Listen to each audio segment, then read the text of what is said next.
Hello my dear student, आप सभी का स्वागत है इसके सर यूट्यूब चैनल पे। आज आप लोगों के लिए 12th हिंदी का गद्य खंड का पहला जो है शीर्षक है बातचीत, उसका आज शॉर्ट नोट्स एंड समरी देखने वाले हैं। शॉर्ट नोट्स में आप लोगों को बहुत सारे ऑब्जेक्टिव क्वेश्चन क्लियर करवाएंगे और समरी के माध्यम से पूरा इस निबंध का सार बताने का प्रयास करेंगे ताकि आप लोगों को पूरा निबंध पढ़ना ना पड़े और इसी शॉर्ट नोट्स और समरी के माध्यम से पूरा ये निबंध का भाव जो लेखक जो बताना चाहते हैं आप लोगों के पास पहुंचाना चाहते हैं, यानी पाठकों के पास जो पहुंचाना चाहते हैं वो पहुंचाने का प्रयास हम करेंगे। तो चलिए स्टार्ट करते हैं। हम आप लोगों को बता दें कि 12th हिंदी का प्लेलिस्ट बन चुका है। ये हमारा पहला वीडियो है, इसके बाद इसका ऑब्जेक्टिव क्वेश्चन भी करवाएंगे। तो ध्यान से देखिए, इसका क्या देखेंगे, शॉर्ट नोट्स और समरी देखेंगे। समरी का मतलब होता है सारांश, शॉर्ट नोट्स का मतलब होता है मुख बातें देखेंगे इस चैप्टर का। तो चलिए स्टार्ट करते हैं फटाफट से।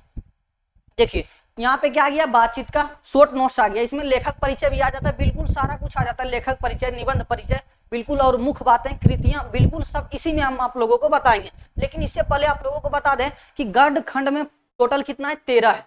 टोटल 13 शीर्षक है। सबसे पहला शीर्षक क्या है, बातचीत।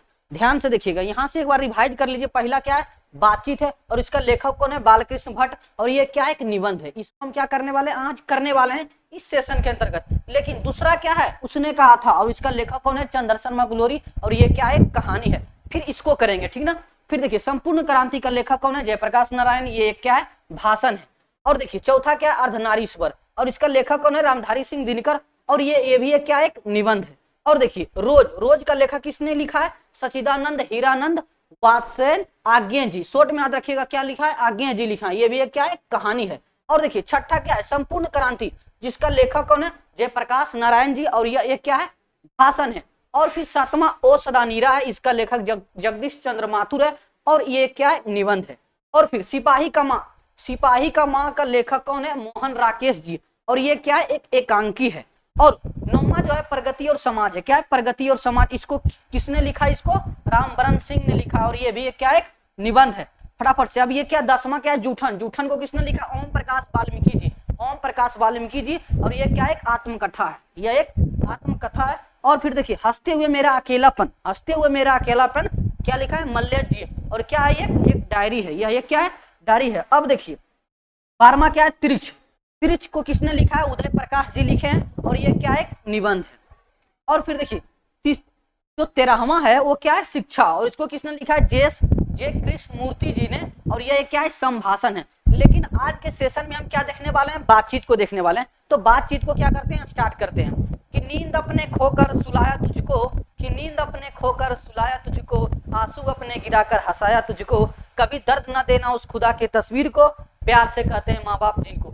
इसी मोटिवेशन के साथ चलिए आज हम क्या, बातचीत को स्टार्ट करते हैं। तो ध्यान से देखिएगा, चलिए अब ध्यान से देखते हैं कि बातचीत है, इसका शॉर्ट नोट्स देखते हैं। और बातचीत आपके क्या है, गद्य खंड का पहला क्या है, आप लोगों का निबंध है। 13 में से ये पहला ही आप लोगों का शीर्षक है जो एक निबंध है, बातचीत है, और इसका जो लेखक है बालकृष्ण भट्ट है। तो सबसे पहले लेखक परिचय ही देखते हैं। क्या देखते हैं, लेखक परिचय। तो लेखक का नाम क्या है बाबू, तो बालकृष्ण भट्ट जी है। लेखक का जो नाम है क्या है, बालकृष्ण भट्ट, लेखक का नाम है बालकृष्ण भट्ट। और ये जो बालकृष्ण भट्ट थे वो भारतेंदु युग के प्रमुख साहित्यकार थे।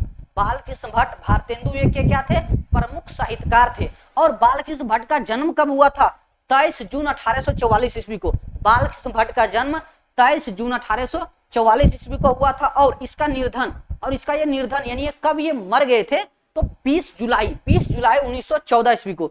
20 जुलाई 1914 ईस्वी को क्या हुए थे, ये संसार छोड़ के चले गए थे। अब देखिए इसका निवास स्थान, मतलब ये पैदा कहाँ हुए थे, या तो ये रहते कहाँ थे, इसका निवास स्थान कहाँ था, तो इलाहाबाद उत्तर प्रदेश। कहाँ था, इलाहाबाद उत्तर प्रदेश। ये भी आप लोगों के एग्जाम में डायरेक्ट क्वेश्चन पूछेगा कि बालकृष्ण भट्ट जी के निवास स्थान कहाँ थे, या तो जन्म स्थान कहाँ थे, तो इलाहाबाद उत्तर प्रदेश में। और इसका माता का नाम क्या था, तो पार्वती देवी, जो एक क्या थी, सांस्कृतिक महिला थी। इसका माता का नाम क्या है, पार्वती देवी। और इसके पिता का नाम क्या था, बेनी प्रसाद भट्ट। पिता का जो नाम था बेनी प्रसाद भट्ट, जो कि ये क्या थे, व्यापार थे। अब देखिए इसका पत्नी का क्या नाम था, पत्नी का नाम भी बहुत बार पूछा गया है, तो श्रीमती रामा देवी। इसका पत्नी का नाम क्या था, श्रीमती रामा देवी। हम आप लोगों को बता दें, तरह से आप लोगों को जो हम सेशन लेकर आए, एक भी ऑब्जेक्टिव आप लोगों को छूटेगा नहीं एग्जाम में।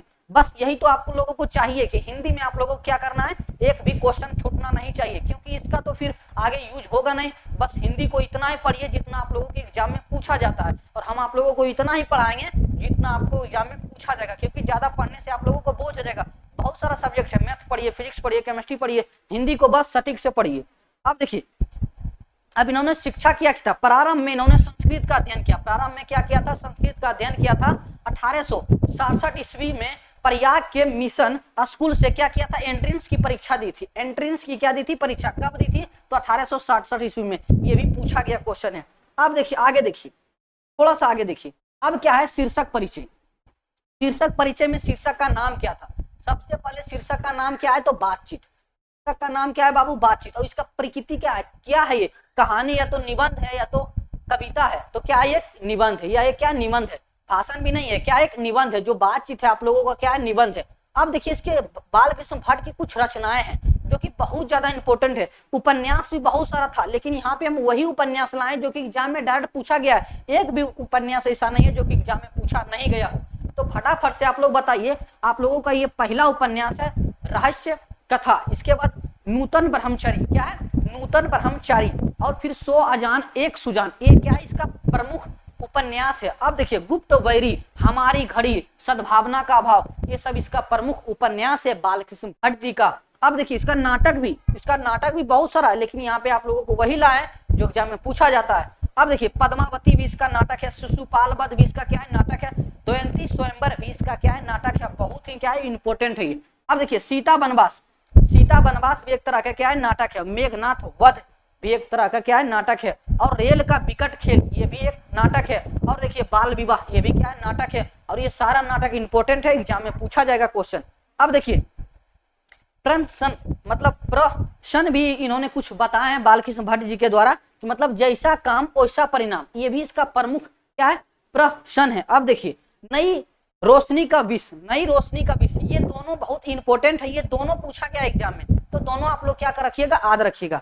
अब देखिए निबंध के बारे में देखिए, बालकृष्ण भट्ट जी अब निबंध कितने लिखे थे, तो निबंध तो इन्होंने बहुत सारा लिखे थे, लगभग कितना लिखे थे, 1000 लिखे थे। लेकिन उनमें से 100 निबंध के आसपास बहुत ही ज्यादा महत्वपूर्ण है, क्या बहुत ही ज्यादा महत्वपूर्ण है, जिनमें से आप लोगों का एक निबंध बातचीत भी है, जो कि बहुत ही ज्यादा इंपॉर्टेंट है।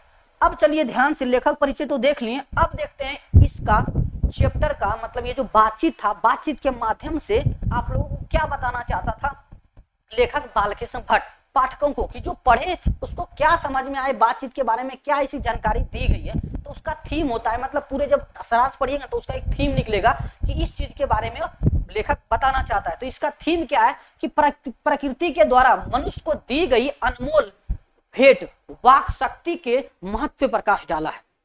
मतलब प्रकृति के द्वारा मनुष्यों को बहुत सारा चीज दिया गया है, लेकिन उनमें से एक प्रमुख है जो वाक शक्ति है, उस पर प्रकाश डालता है बालकृष्ण भट्ट बातचीत निबंध में। शीर्षक से भी पता भी चलता है कि बातचीत है, तो बातचीत के महत्व पर क्या डाला है, प्रकाश डाला है बालकृष्ण भट्ट जी। अब देखिए हम इस चैप्टर का आप लोगों को कुछ सुपर नोट बताते हैं। ये सुपर नोट का मतलब क्या हुआ बाबू, ये सुपर नोट से क्या होगा, आप लोगों के एग्जाम में क्वेश्चन पूछा जाएगा। क्या पूछा जाएगा, क्वेश्चन पूछा जाएगा। और अगर सुपर नोट पढ़ते हैं तो आप लोगों के एग्जाम में एक भी क्वेश्चन छूटने वाला नहीं है।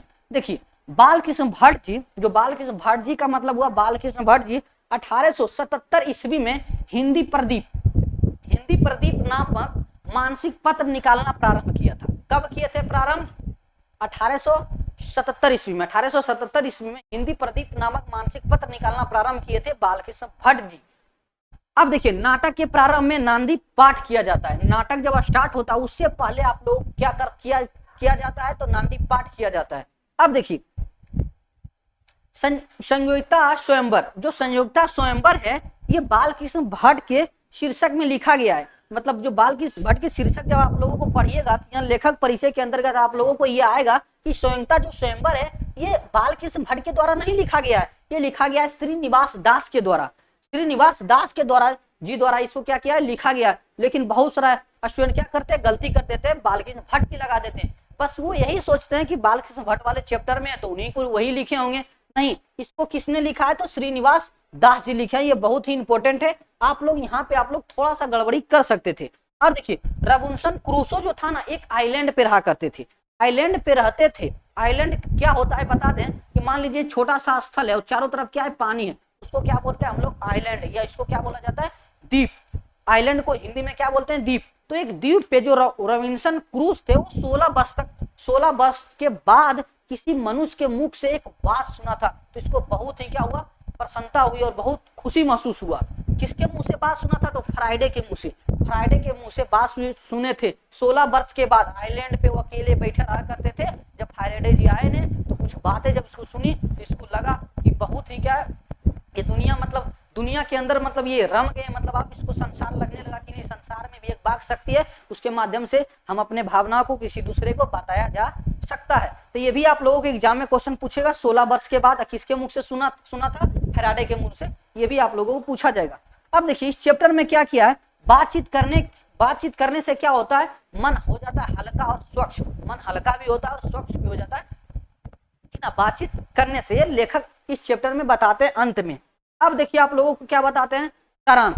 लेकिन हम आप लोगों के लिए क्या कराएंगे, बातचीत का महत्वपूर्ण क्या करवाएंगे, 50 वीवीआई ऑब्जेक्टिव, 50 वीवीआई ऑब्जेक्टिव होगा, कितना, तो 50 वीवीआई ऑब्जेक्टिव करवाएंगे, जिसमें आप लोगों के एग्जाम में एक भी क्वेश्चन छूटने वाला नहीं है। बस ये सेशन दोनों का प्लेलिस्ट बन जाएगा, हिंदी का एक साइड हम क्या करवाएंगे, एक साइड आप लोगों को करवाएंगे एक्सप्लेनेशन करवाएंगे, यानी शॉर्ट नोट्स और समरी देंगे, और फिर पार्ट का क्वेश्चन आंसर करवाएंगे। तो इस वीडियो के बाद आप लोगों को पार्ट का क्वेश्चन आंसर भी मिलेगा और ऑब्जेक्टिव सेशन आप लोगों को हो चुका है, आप लोग प्लेलिस्ट लिस्ट में जाके देखिएगा। तो चलिए अब क्या करते हैं, इस चैप्टर का सारांश देखते हैं। इस चैप्टर का नाम क्या है, बातचीत। किसने लिखा है, बालकृष्ण भट्ट जी लिखा है। तो बालकृष्ण भट्ट जी बातचीत के महत्व पे क्या डाला है, प्रकाश डाला है। तो ध्यान से देखिए एग्जाम में किस तरह लिखिएगा कि बातचीत शीर्षक निबंध आधुनिक हिंदी एवं भारतेंदु युग के प्रमुख साहित्यकार बालकृष्ण भट्ट द्वारा लिखा गया है, या तो लिखित है, लिखा गया है, या तो क्या है, लिखित है। इस निबंध में उन्होंने प्रकृति के द्वारा मनुष्य को दी गई अनमोल भेंट वाक शक्ति के महत्व पे प्रकाश डालता है। ये कितना सटीक है बताइए। इस तरह से आप लोग करके लिखिएगा तो एग्जामिनर को भी लगेगा नहीं, लिखने वाला स्टूडेंट वास्तव में जानता है। इसमें बहुत सारा ऑब्जेक्टिव भी छुपा हुआ है। क्या हुआ है, बहुत सारा ऑब्जेक्टिव छुपा हुआ है कि वाक शक्ति के महत्व पे क्या डाला है, प्रकाश डाला है। अब देखिए आगे क्या बोलता है, इस निबंध में वह बातचीत के विभिन्न तरीकों पे प्रकाश डालते हैं। उनके अनुसार मनुष्यों के मन के भावनाओं को प्रकट करने के लिए बातचीत आवश्यक है। तब बालकृष्ण भट्ट यानी लेखक के अनुसार क्या किया, इस चैप्टर में बातचीत करने के विभिन्न तरीकों पे प्रकाश डाला है। और उनके अनुसार कहना है कि यदि कोई मनुष्य बोलता है, बोलना क्या है, बहुत आवश्यक है उसके प्रकृति और गुण और प्रकृति को चेक करने के लिए। अब देखिए इसके जो संबंध में है, बेन जॉनसन का मत है कि बोलने से ही मनुष्य के रूप का साक्षात्कार होता है। मतलब बोलता ही मनुष्य तभी पता चलता है कि मनुष्य के अंदर क्या क्या गुण है, या तो क्या अच्छाइयां है, या तो ये मनुष्य किस तरह से दिखता है। ये बोलने से, दिखने से नहीं, बल्कि अगर कोई मनुष्य बोलता है तो पता चलता है कि ये मनुष्य का विचार कैसा है, इसके पास गुण कैसा है। मतलब सब कुछ बोलने से ही पता चलेगा। अगर कोई बोलता है नहीं तो पता ही नहीं चलेगा कि ये मनुष्य किस टाइप का आदमी है। तो ठीक ध्यान से देखिए। अब फिर आगे क्या बोलता है, इस निबंध में बातचीत करने की विभिन्न शैलियों को बताया गया है। मतलब इस निबंध में लेखक बातचीत करने की विभिन्न शैलियों को बताए हैं। दो व्यक्तियों के मध्य या तो बीच बातचीत करने का एडिसन ने असल बातचीत बोले हैं।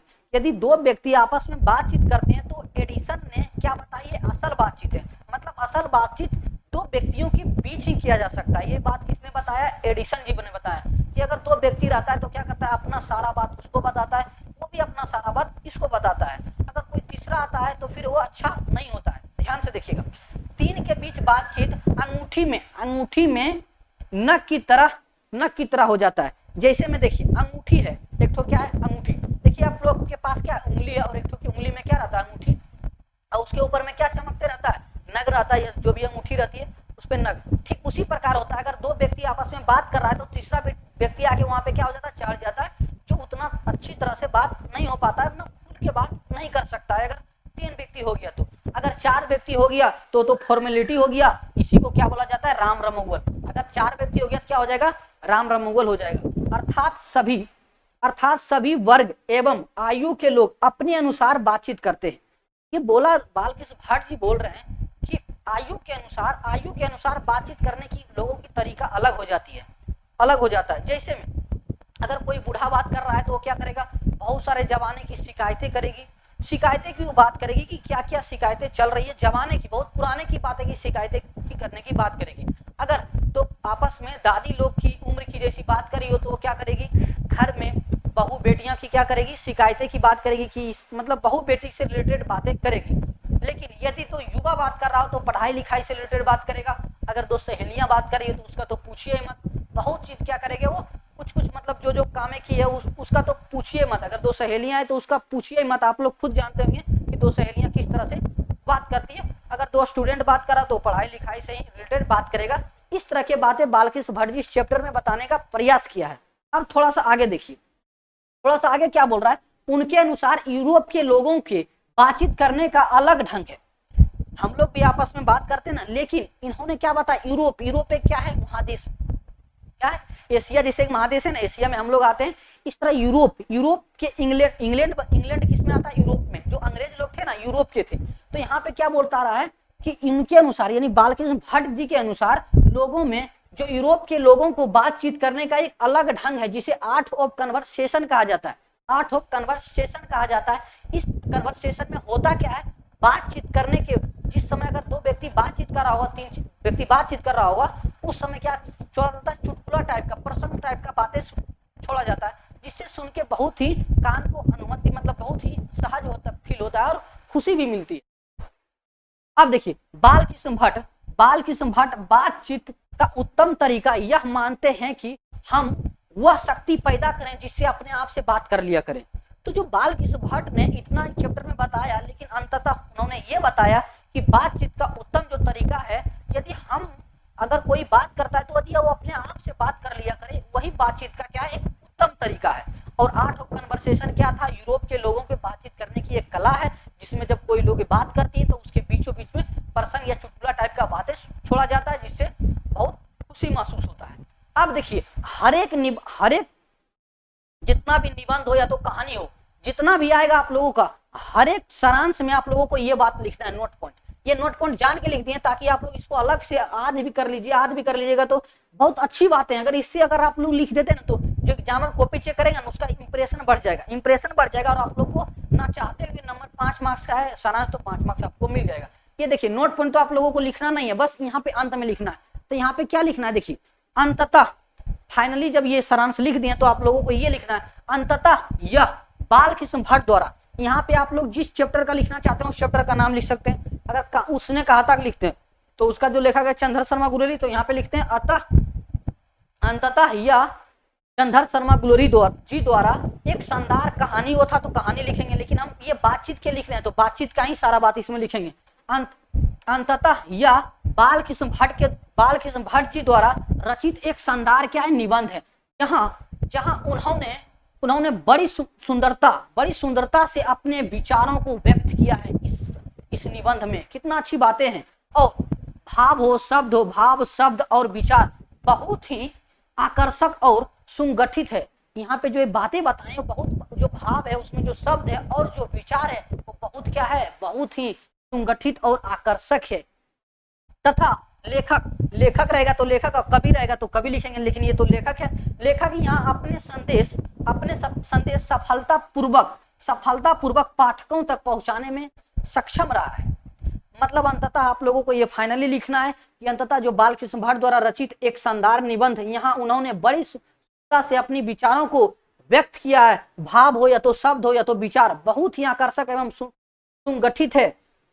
तथा लेखक यहाँ अपने संदेश सफलतापूर्वक पाठकों तक पहुंचाने में क्या है, सक्षम है। मतलब लेखक जो भी बातें इस निबंध में लिखा है वो पाठकों को बताना चाहता है, वो बताने में बहुत ही क्या है, सक्षम है और बता भी दिए।